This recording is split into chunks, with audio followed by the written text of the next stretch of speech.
대저 하나님의 모든 말씀은 능하지 못하심이 없느니라.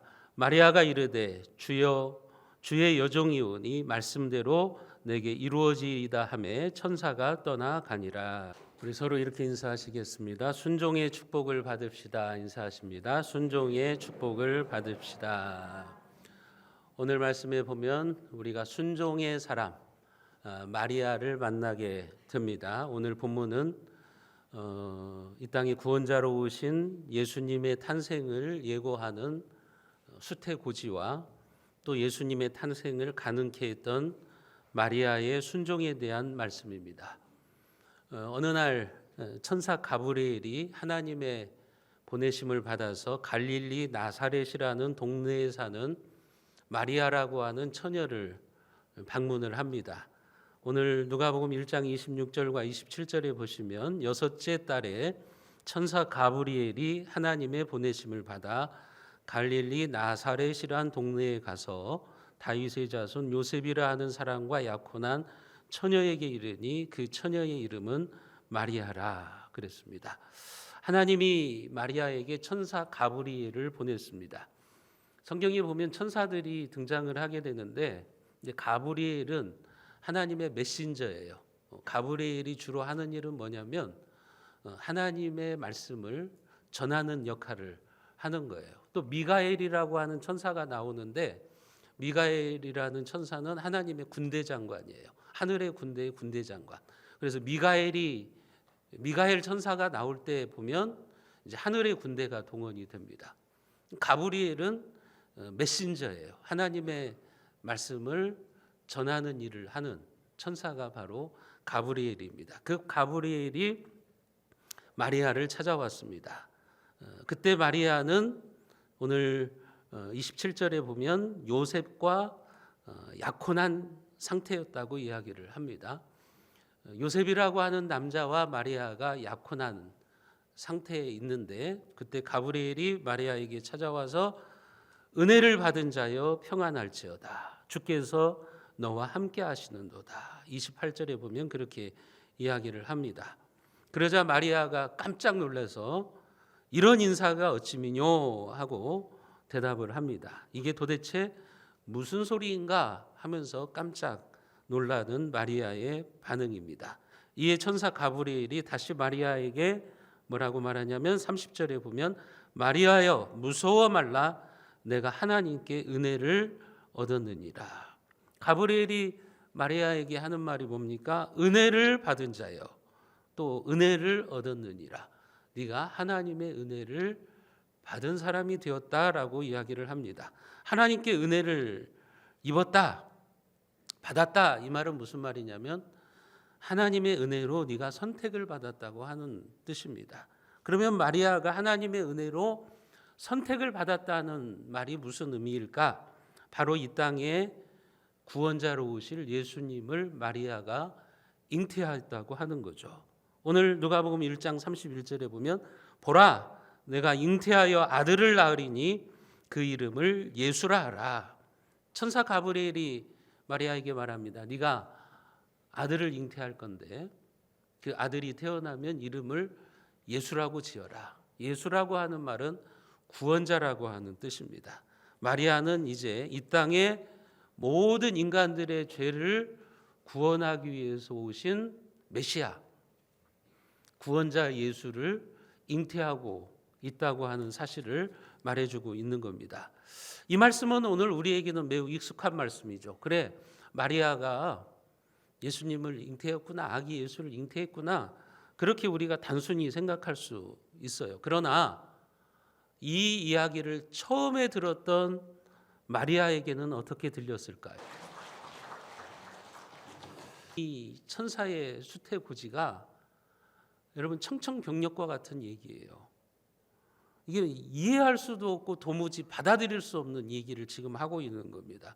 아니 처녀인 자기가 아이를 잉태했다니 도무지 이성적으로 받아들일 수가 없는 말입니다. 더 나아가서 만약 그렇게 된다면 그것은 마리아의 인생에 이제 위험이 찾아왔다는 거예요. 아주 큰 위기가 찾아왔다고 하는 거예요. 왜냐하면 돌에 맞아 죽어야 할 수도 있기 때문에 그래요. 그러니까 죽을지도 모르는 위험 가운데 자기가 놓이게 된다는 말입니다. 당시 마리아는 요셉과 정혼한 상태였다고 그랬는데, 약혼한 상태였는데 아직 결혼은 하지 않았죠. 그 당시에 이제 이 고대 근동의 팔레스타인 지역의 관습이 뭐냐면, 결혼을 하기 전에 남자와 여자가 1년 전에 이제 약혼을 합니다. 정혼을 해요. 정혼을 하고 나서 이제 1년 후에 결혼식을 하는 거예요. 근데 그 정혼이 결혼의 합법적인 효력을 가지고 있는 거예요. 그리고 비록 남녀가 이렇게 약혼한 사이라고 할지라도 결혼식을 하기 이전에 서로 동침하는 것은 간음으로 규정이 되어 있어요. 만약에 약혼 기간 동안에 동침해서 아이를 가진 자는 사형으로 다스려집니다. 돌에 맞아서 죽게 돼 있는 거예요. 그렇기 때문에 마리아가 임신한 사실이 알려지면, 여러분, 마리아와 약혼한 요셉에게 있어서 이것은 대단히 충격적인 소식이에요. 아니, 나하고 동침하지도 않은 여인이 아이를 가졌다니. 아직 처녀가 아기를 임신했다니. 이건 이제 놀랄 만한 일이죠. 그러면 요셉의 입장에서는 이 여자를 부정한 여자로 볼 수밖에 없어요.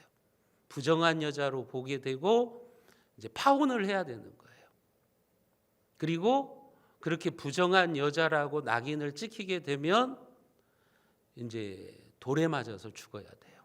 부정한 여인으로 인식되어 가지고 돌에 맞아서 죽게 되는 그런 위험한 상황에 놓이게 되는 것입니다. 여러분, 하지만 이 예수님의 동정녀 탄생, 처녀의 몸을 통해서 예수님이 구원자가 이 땅에 오시게 된다고 하는 것은 구약 성경에 기록된 예언의 성취입니다. 이사야서, 구약 성경 이사야서 7장 14절에 보면 동정녀 탄생이 예언되어져 있어요. 우리가 이사야서 7장 14절 말씀을 같이 한번 읽어보겠습니다. 그러므로 주께서 친히 징조를 너희에게 주실 것이라. 보라, 처녀가 잉태하여 아들을 낳을 것이요 그의 이름을 임마누엘이라 하리라. 이게 이제 이사야 선지자의 예언이거든요. 이사야 선지자는 BC 700년경에 활동했던 선지자예요. 그러니까 예수님이 태어나기 전에 700년 전의 사람이에요. 그 700년 전에 이사야 선지자가 예언을 했어요. 그 예언이 뭐냐면, 주께서, 하나님이 친히 징조를 하나 보여줄 거다. 표적을 하나 보여줄 건데, 처녀가 잉태해서 아들을 낳을 것인데 그의 이름을 임마누엘이라 하라. 임마누엘이라고 하는 뜻이 뭡니까? 하나님이 우리와 함께 하신다는 뜻이에요. 이사야 선지자가 예수님 오시기 전에 700년 전에 예언을 했어요. 그 예언의 내용이 이거죠. 역사에 있어서 그런 일이 없는데 딱 한 번 처녀가 아이를 잉태하는 일이 있을 거다. 그건 이제 하나님이 하시는 일이죠. 하나님이 하시는 일인데, 하나님이 보여주시는 징조인데, 처녀가 아기를 잉태하는 것은 하나님이 우리와 함께하기 위해서 이 땅에 내려오시는 사건이라는 거예요. 그래서 보라, 처녀가 잉태하여 아들을 낳을 것이요 그의 이름을 임마누엘이라 하리라. 하나님이 우리와 함께 하시기 위해서 오신다고 하는 거예요. 여러분, 오늘 본문에 보면 천사 가브리엘은 지금 마리아를 통해서 700년 전에 이사야 선지자가 예언한 그 내용이 마리아에게 지금 이루어진다, 성취되고 있다, 그 사실을 알려주고 있는 거죠. 오늘 누가복음 1장 32절과 33절을 우리가 다시 한번 읽어보겠습니다. 그가 큰 자가 되고 지극히 높으신 이의 아들이라 일컬어질 것이요 주 하나님께서 그 조상 다윗의 왕위를 그에게 주시리니 영원히 야곱의 집을 왕으로 다스릴 것이며 그 나라가 무궁하리라. 천사 가브리엘이 지금 그렇게 말하는 겁니다. 이사야 선지자가 700년 전에 예언한 대로 네가 처녀인 네가 지금 임신을 했는데 이건 하나님이 하시는 일이다. 마리아를 통해서 태어날 예수가 큰 자가 되고 지극히 높으신 하나님의 일컬음을 받을 것이다. 여기 큰 자, 지극히 높으신 하나님의 아들이라는 말은 이 예수가, 너의 뱃속에 있는 예수가 이게 단순한 사람이 아니라는 거예요. 그분은 신적인 능력을 가지고 있는 아기라고 하는 얘기를 해주고 있는 거예요. 그리고 그 조상 다윗의 위를 그에게 주시겠다. 다윗의 왕위를 그에게 주신다고 그랬잖아요. 이 말은 그런 말이에요. 구약 성경의 선지자들이 앞으로 메시아가, 구원자가 이 땅에 올 것을 예언했는데 다윗의 후손을 통해서 온다고 예언되어 있어요. 구약 성경에 보면. 그러니까 지금 예수는 그 다윗의 후손으로 오셨다는 거예요. 요셉이, 예수님의 법적인 아버지인 요셉이 이 다윗 가문 출신이에요. 다윗의 후손이에요.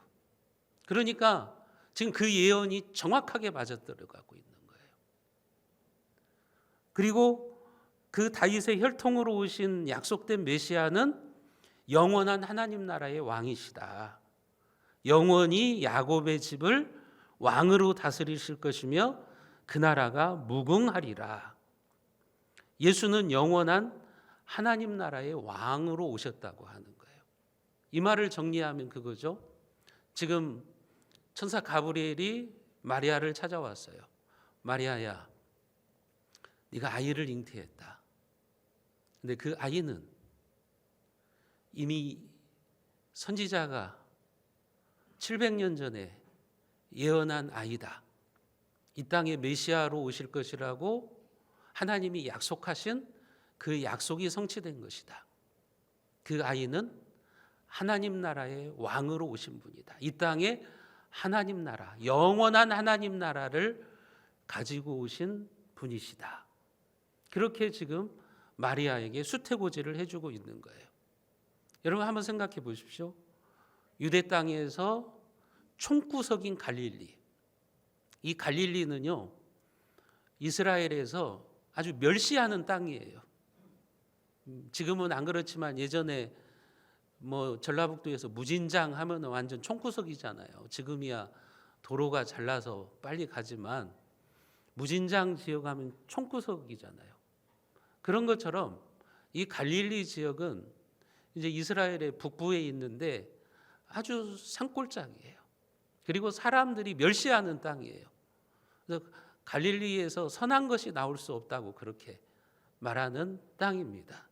그런 총구석 갈릴리에서 참으로 별 볼 일 없는 연약한 마리아가 낳을 아들이 하나님의 아들이고 다윗의 왕위를 계승하는 영원한 하나님 나라의 왕이 될 것이다. 여러분 참으로 엄청난 일이죠. 놀라운 일이죠. 그런데 문제는 그것이 약속이라고 하는 거예요. 미래의 일이라고 하는 거예요. 현실은 어떻습니까? 마리아의 입장에서는 이 천사의 말을 도저히 받아들이기 힘들어요. 이해할 수 없는 일인 거죠. 왜냐하면 이제 그렇게 되면 당연히 자기의 약혼자인 요셉은 자기와의 정혼을 파혼할 것이고 자기는 돌에 맞아 죽을지도 모르는 상황이 되어버리고 마는 겁니다. 천사 가브리엘의 이 수태고지에 마리아는 그래서 그렇게 말하는 거죠. 34절에 보면 나는 남자를 알지 못하는 처녀인데 어떻게 이런 일이 있을 수 있습니까? 처녀가 어떻게 아이를 잉태할 수 있습니까? 지금 그렇게 마리아가 반문하고 있는 겁니다. 이에 대해서 천사 가브리엘이 뭐라고 대답합니까? 35절에 보시면 천사가 대답하여 이르되 성령이 내게 임하시고 지극히 높으신 이의 능력이 너를 덮으시리니 이러므로 나실 바 거룩한 이는 하나님의 아들이라 일컬어지리라. 천사가 뭐라고 대답해요? 성령의 능력이 너에게 임하신다. 하나님의 능력이 너를 덮으실 것이다. 그러니까 이런 일이 가능할 것이라고 이야기를 하는 겁니다. 마리아는 처녀가 어떻게 잉태해서 아이를 낳을 수 있습니까? 그런 일이 불가능합니다 라고 이야기를 하잖아요. 그러나 천사는 그렇게 말합니다. 성령이 그 일을 하시는 거다. 성령이 너에게 임하고 하나님의 능력이 너를 덮으면 그 일이 가능한 일이라고 이야기를 하고 있는 거예요. 하나님의 말씀은 한치의 오차도 없이 너를 통해서 이루어질 것이라고 이야기를 하고 있는 거죠. 천사 가브리엘이 그렇게 하나님의 능력을 언급하면서 이제 그 예로 마리아의 친척인 엘리사벳도 늙어서 아들을 잉태했다는 사실을 알려줍니다. 오늘 36절과 37절을 우리가 같이 한번 읽어보겠습니다. 보라, 내 친족 엘리사벳도 늙어서 아들을 배었느니라. 본래 임신하지 못한다고 알려진 이가 이미 6달이 되었나니 대저 하나님의 모든 말씀은 능하지 못하심이 없느니라. 천사 가브리엘이 마리아에게 그렇게 말합니다. 너희 친척 중에 엘리사벳이 있는데 엘리사벳은 세례 요한의 어머니예요. 엘리사벳이 나이가 들었어요. 여자로서 아이를 낳을 수 있는 생명이 끝났어요. 나이를 많이 먹었어요. 그런데 엘리사벳도 하나님의 능력으로 임신을 했어요. 지금 엘리사벳도 임신을 하고 6개월이 된 상태예요. 지금 천사 가브리엘이 그걸 말하는 겁니다. 너의 친척 엘리사벳도 여자로서의 생명이 끝나서 아이를 임신하지 못하는데 하나님이 엘리사벳에게도 아이를 잉태하게 하셨다.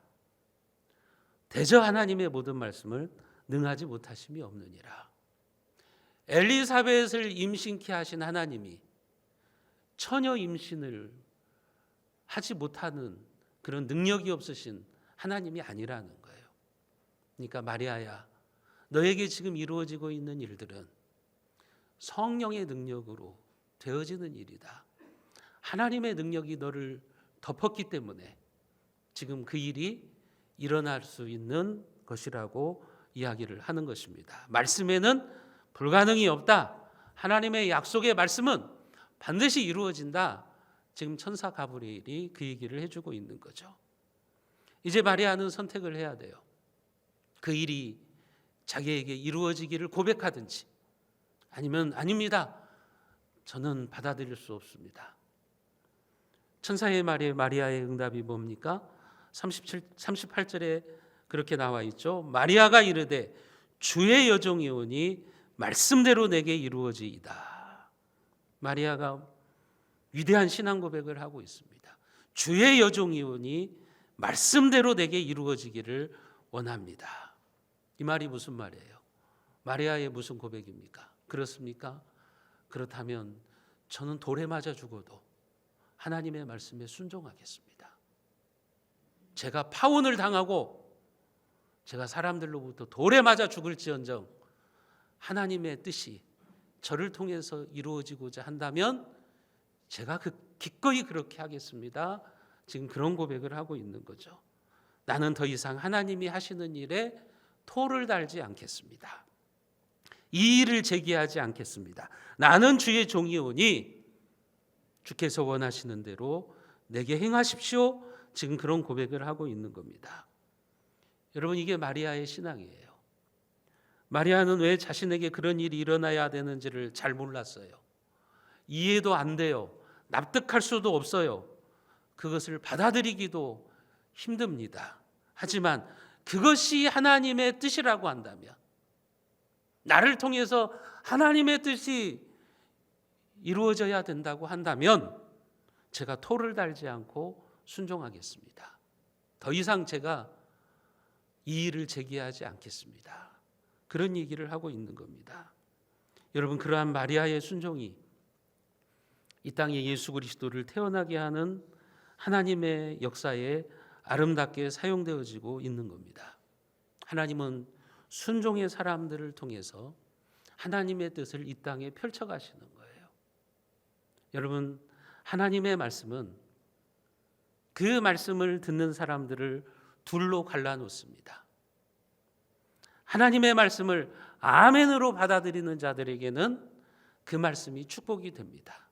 하지만 말씀을 들으면서도 계속 불신의 자리에 남아있는 것은 그것은 불행한 일이에요.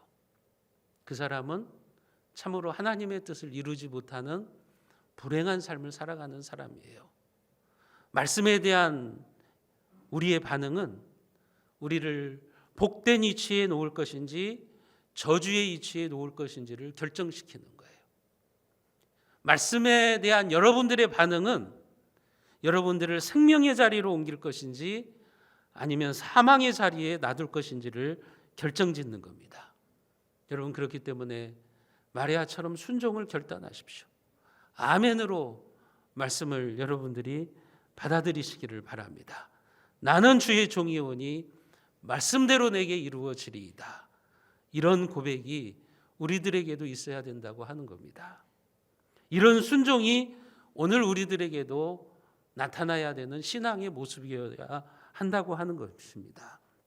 여러분, 나는 주의 여종이오니 말씀대로 내게 이루어지리이다. 이 마리아의 고백 앞에 여러분들이 조용히 눈을 감고요, 여러분들의 가슴에 손을 얹으시며 한번 생각해 보십시오. 나는 지금 마리아처럼 돌에 맞아 죽어도 하나님의 말씀에 순종하는 종인가? 아니면 자기 고집을 내세우는 못된 종인가? 여러분들이 한번 생각해 보시기를 바랍니다. 여러분들은 2022년 한 해를 살아오시면서 주님의 말씀이 내게 이루어지리이다, 이렇게 순종하면서 살아오셨습니까? 아니면 어떻게 하든지 말씀대로 안 살려고 그렇게 고집을 부리시면서 내 마음대로 살아오셨습니까? 여러분들의 모습을 한번 돌아보셨으면 좋겠어요. 연말입니다. 새로운 계획들이 이제 세워집니다. 한 해를 잘 마무리하고 우리는 새로운 해를 맞이해야 될 겁니다.